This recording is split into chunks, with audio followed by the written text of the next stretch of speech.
அனைவருக்கும் வணக்கம். சித்தர்கள் பாடல்களில் பரிபாஷையாகவே உள்ளது.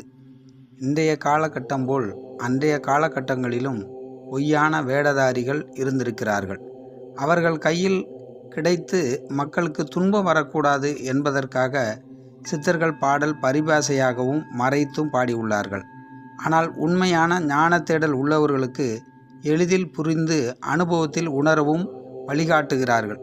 அந்த வகையில் ஞானமடைய அவசியமான நூல்களில் அகஸ்தியர் ஞான சைத்தன்யம் 51 இதில் 2வது பாடலுக்கான விளக்கத்தை பார்க்கலாம்.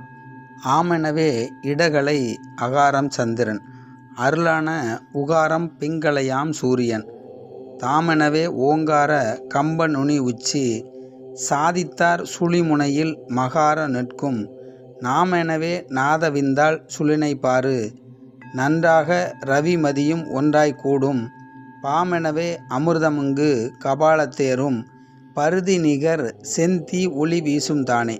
இடது பக்கம் ஓடும் நாடி சந்திரகலை, அமைதி. அகாரம் அ என்ற ஒளி இதை குறிக்கிறது. மன அமைதி, குளிர்ச்சி, உள் உணர்வு.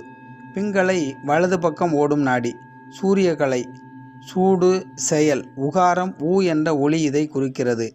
அ உ ம இந்த மூன்றும் சேரும்போது அதில் உள்ளே உச்சியில் சுழிமுனையில் மகாரம் நிற்கும்.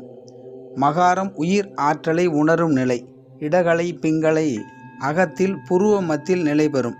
நாதம் ஒளி சப்தம், விந்து ஒளி வெளிச்சம். இதை தவத்தில் உணர்ந்து நாத விந்தை சுழியில் பார்க்க ரவியும் மதியும் ஒன்றாய் கூடும்.